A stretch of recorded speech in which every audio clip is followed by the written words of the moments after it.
Salut.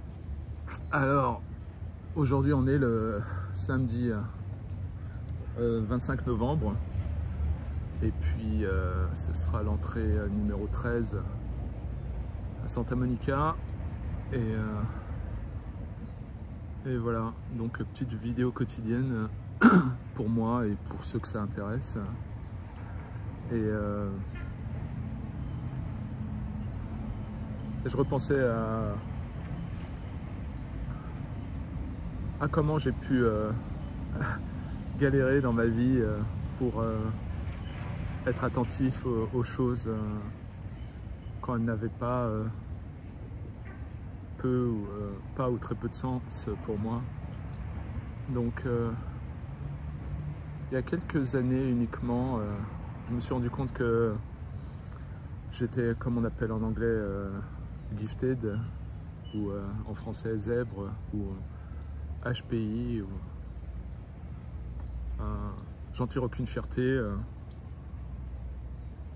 Au contraire, j'ai l'impression que c'est une malédiction. Donc j'ai passé le plus clair de ma vie à essayer d'être entre guillemets normal, ou en anglais normise.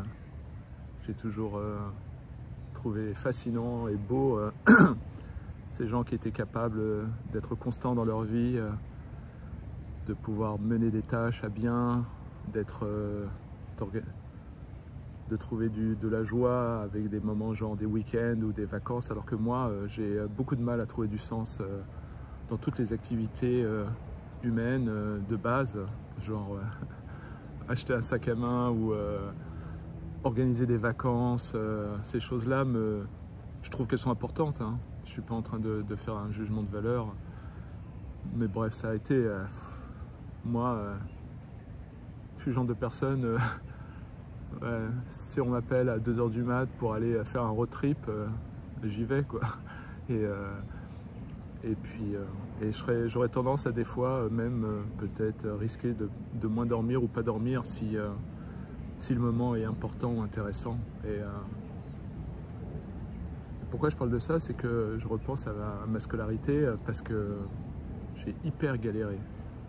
Et j'ai une scolarité hyper bizarre où il y a des années où je pouvais avoir les notes maximum et l'année qui suit, je pouvais être le cancre de base. Et j'ai toujours à l'époque cru que c'était à cause de mes capacités, que j'étais pas intelligent, tout ça. Et en fait, c'est bien plus tard que je me suis rendu compte qu'en fait, j'avais un problème de motivation ou d'intérêt. C'est comme si en fait, pour moi, ce qui m'anime, c'est ce qui a du sens. Et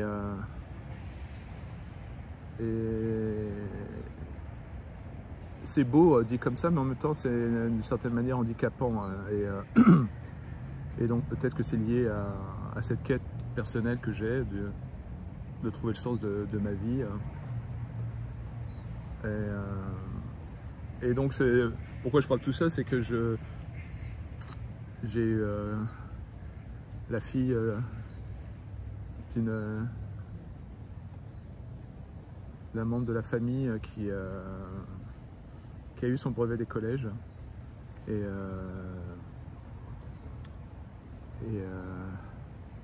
j'ai fait un commentaire et j'ai dit bravo. Il y a eu un posting sur Facebook. J'ai fait bravo, bravo, moi je l'ai pas eu, hein. Et effectivement, je n'ai pas eu mon brevet des collèges.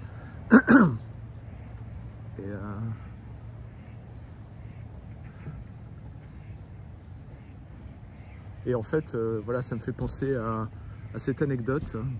J'essaie toujours de faire en sorte que les vidéos fassent pas plus de 8 minutes. Et on est déjà à 4.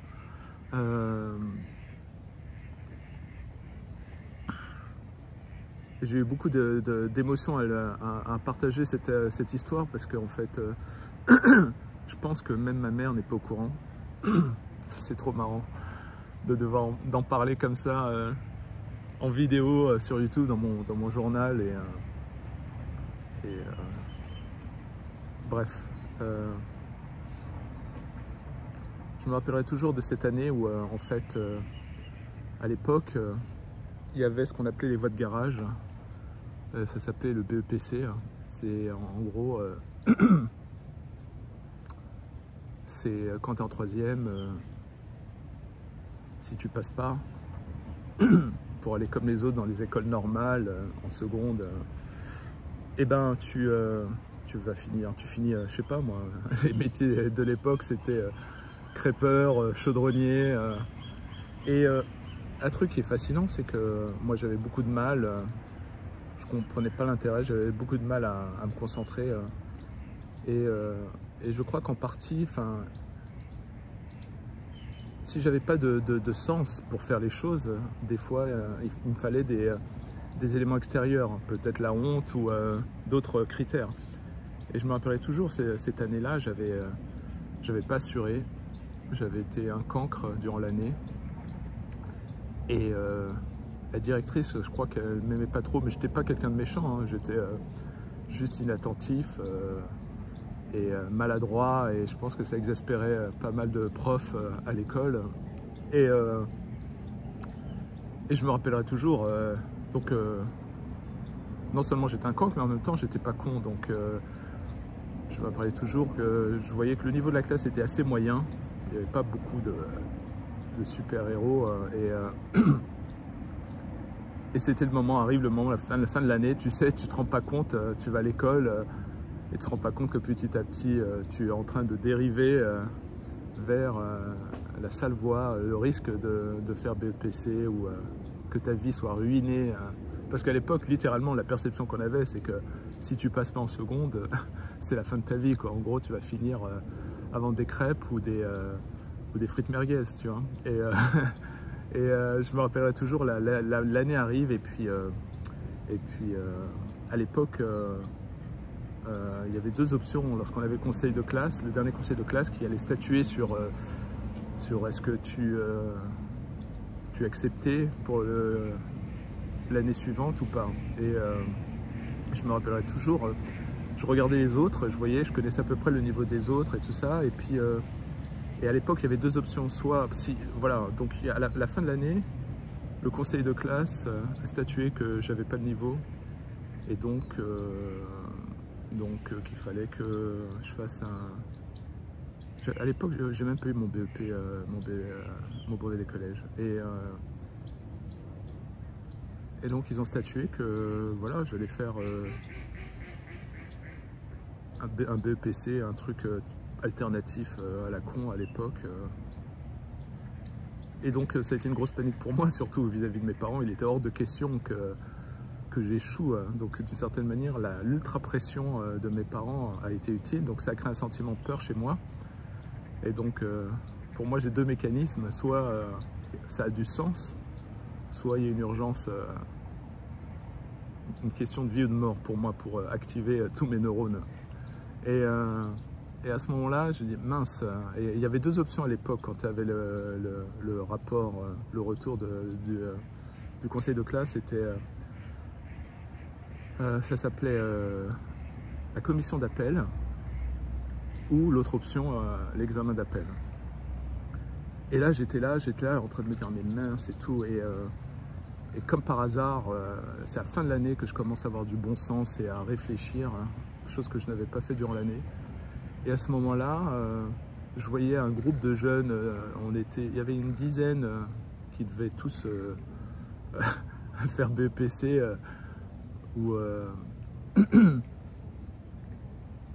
donc c'est le moment de décider. Donc ce qui se passe, c'est que moi, au fond de moi, je me dis c'est mort, hein.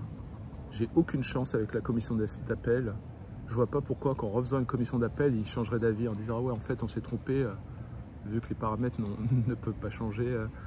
Et donc je comprends que ma seule chance, le 0,01% de chance, c'est de faire l'examen d'appel.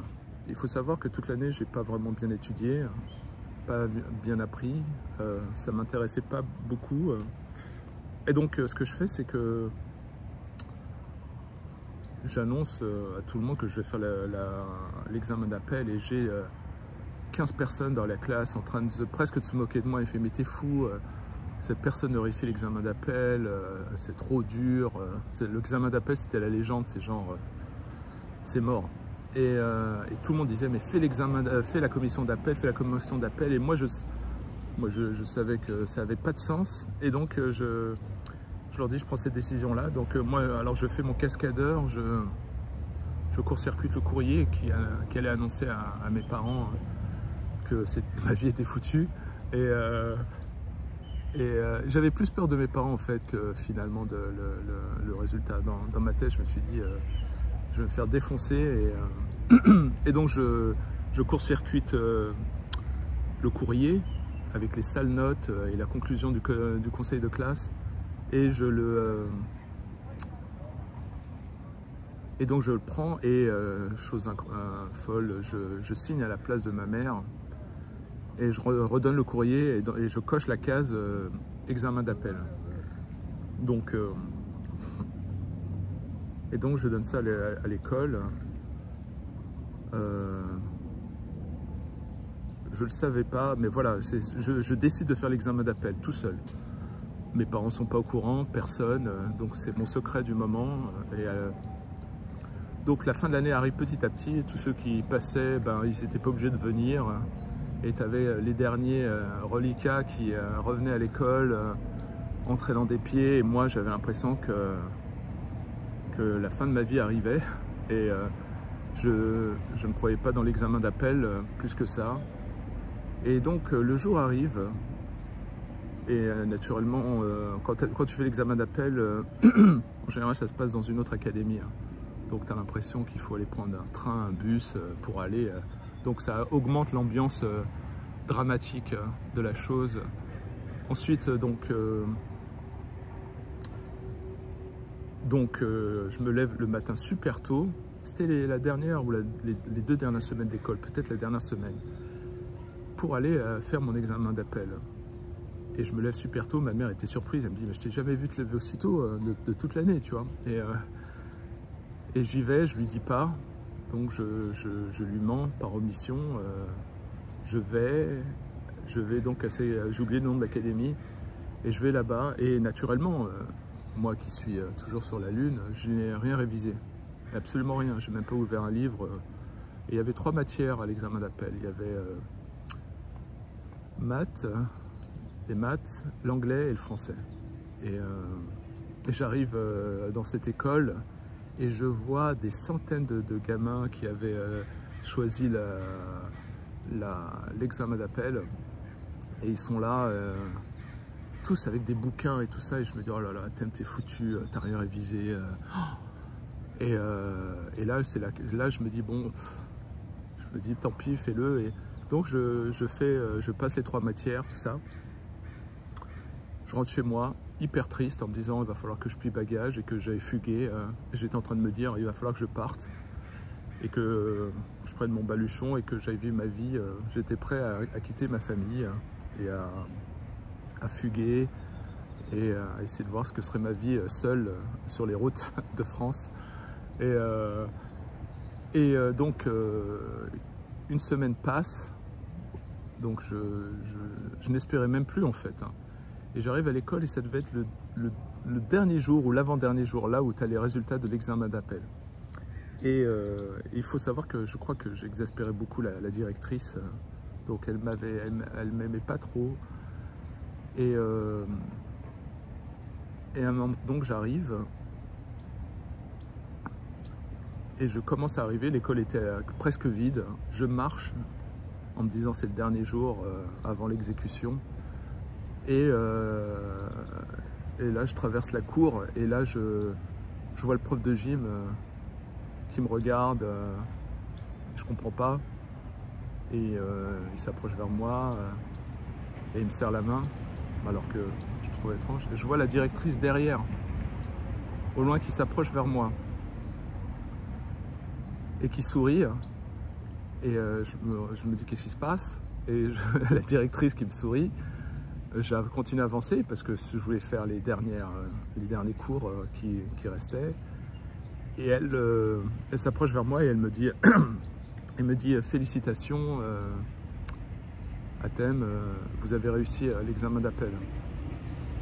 Et là je me dis c'est quoi ces conneries? Et elle me dit Et elle me dit, et comme vous avez été le seul à avoir demandé l'examen d'appel dans toute l'école, l'école a fait 100% de réussite. Et là, je lui dis, mais attends, c'est de la folie. Et là, je suis là, j'ai mon cœur, j'ai l'impression que ma vie, elle reprend espoir. Et pour finir, la prof de maths me détestait, bien sûr, parce que j'étais un cancre. Et je me rappelle qu'il y avait encore 1 heure de cours avec ma prof de maths. Et on se retrouve tous là, et puis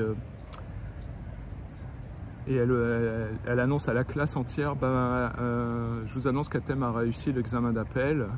Et voilà, j'ai eu accès à l'énoncé de ce qu'il a fait en maths. Et voilà, donc, de l'énoncé de maths, pas mon travail. Et là, elle est au tableau, elle dit, voilà, on va finir par étudier les problèmes qu'Atem a dû résoudre en mathématiques. Et elle se met au tableau à écrire et tout. Et à un moment donné, elle explique et elle voit la difficulté des problèmes de maths. Et elle me regarde devant toute la classe et se dit, mais comment vous avez réussi donc elle annonce à tout le monde que le problème de maths était assez ardu. Et là, je comprenais pas, je me rappelais même pas et tout. Et en fait, j'ai réussi l'examen d'appel, mais j'ai eu genre la moyenne 10. Et donc, tout ça pour dire que ça m'a permis ensuite donc d'avoir une scolarité, on va dire, normale. Et après, ce qui est marrant, c'est qu'après, j'ai pu faire une fac de sciences à Marie Curie et étudier la physique quantique en fac pendant plusieurs années. Et donc, comme quoi, voilà. Et voilà, je suis assez, je regarde maintenant cette époque avec une tendresse et voilà. Et j'avais tellement peur de mes parents qu'en fait, ils n'ont jamais su cette histoire. Je pourrais un jour éventuellement leur en parler, mais bref, il y a une forme de déconnexion, on va dire. Et